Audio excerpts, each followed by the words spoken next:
The proposition is deliciously intriguing. Two brothers torn apart by a divorced American interloper.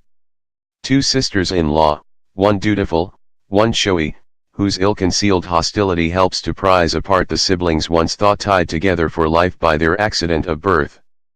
It's as if the painful history of George VI and his brother, Edward VIII, who abdicated for the love of his brash U.S. bride, Wallis Simpson, to the disgust of his sister-in-law, later Queen Elizabeth, the Queen Mother, is being played out all over again.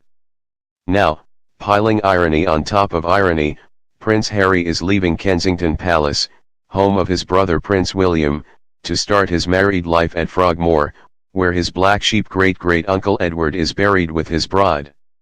There is no doubt, according to multiple sources I have spoken to, that Harry's marriage to Meghan has hastened the brothers' decision to go their separate ways in terms of living arrangements.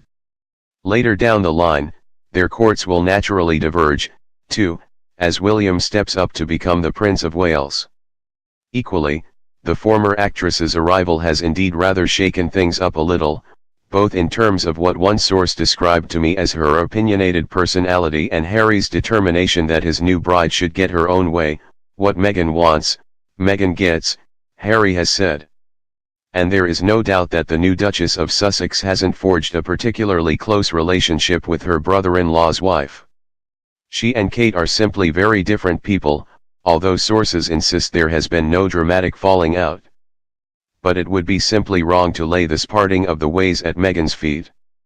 As many people with long years of royal service behind them have been at pains to point out to me in recent weeks, Harry, 34, is a grown man now and as strong-willed as his new wife. Rather dictatorial, is how one source, who actually very much likes him, describes the prince. And while he loves his brother and his little niece and nephews, Harry is equally keen to move out. Not to appease his wife, but because he wants to escape the goldfish bowl of royal life for the sake of his marriage and his unborn child. It is a move that the sixth in line to the throne believes is for the best of reasons. And yet his decision to take on secluded Frogmore cottage, in the grounds of Windsor estate, close to his adored grandmother, has raised eyebrows. Not least because, as has been reported many times over, the couple had eyed up the Duke and Duchess of Gloucester's home, apartment 1, at Kensington Palace, right next to the Cambridge's 22-room home. Contrary to speculation, the Queen's cousin Richard and his wife, Bridget, were happy to move out for Harry and his new bride.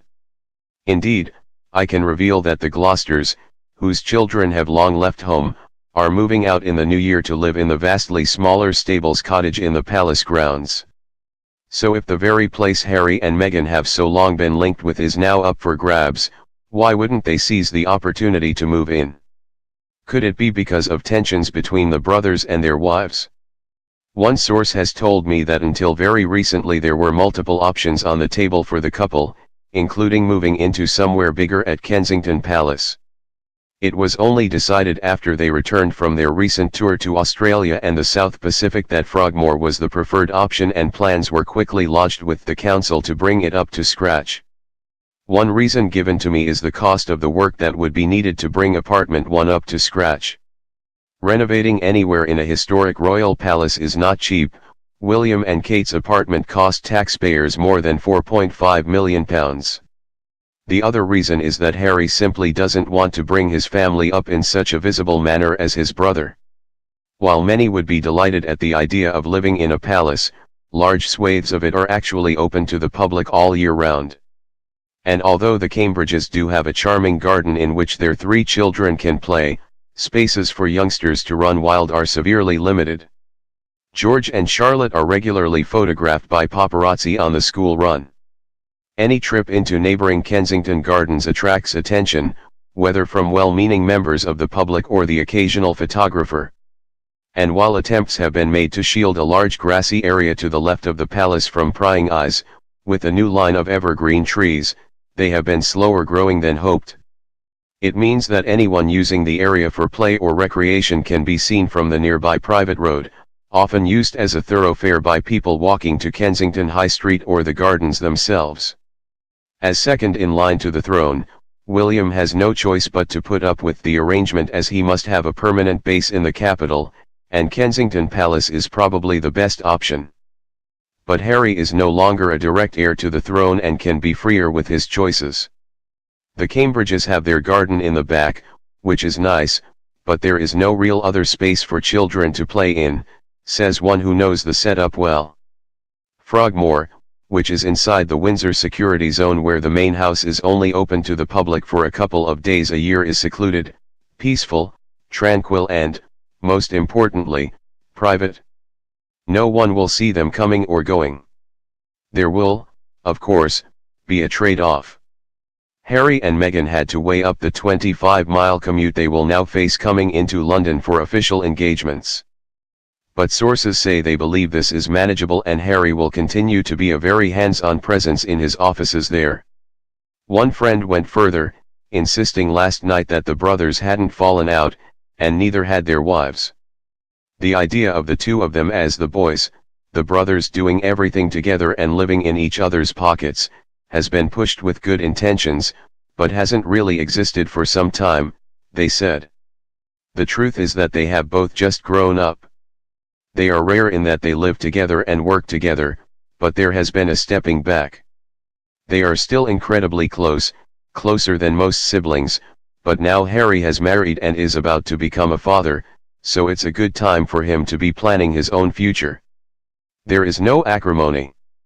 Still, others admit that new Duchess has been an acquired taste and one that, perhaps, isn't to the Duchess of Cambridge's liking. Indeed, a second, very well-placed source, remarked tellingly that the royal lifestyle and constraints are taking a time for Meghan to get used to. They revealed, she's woman who has lived life into her 30s in her way, she's been a relatively successful actress, has her own humanitarian interests and her own circle of friends. She is very self-sufficient. Understanding the palace way, the deference, the politics, and the fact that there's a pecking order, is taking a while for Meghan to get her head around. She is quite opinionated and Harry has got very dictatorial of late, which hasn't made things easy at times. But while there are some tensions behind the scenes, Kate is pretty unflappable and nothing has become bad enough to make Harry and Meghan want to move out. People are genuinely pleased to see them so happy. The truth is that there simply isn't enough room at Kensington Palace for them, and I know they have been looking at Windsor as a possibility since before the wedding. Work, it can be revealed, has already started on the cottage, turning it from 5 separate staff flats into a 5, not 10, as previously reported, bedroom home for Harry, Meghan, their 2 dogs and, eventually, their new baby.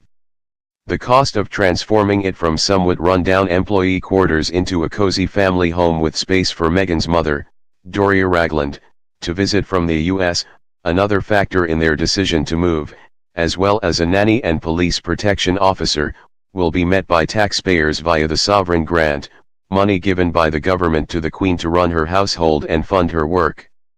Any fixtures and fittings and decorating over and above essential work will be met by the couple themselves, although there is sure to be debate as to why Harry and Meghan don't fund the entire project themselves. After all, it is because of their decision to live there that the work has to be done in the first place.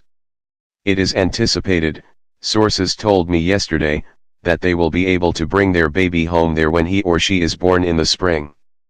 Frogmore is just lovely and will be a beautiful place for the Sussexes to bring up their child. It's not that far from London. He or she will still see plenty of their cousins. Harry and Meghan are incredibly happy and deservedly so.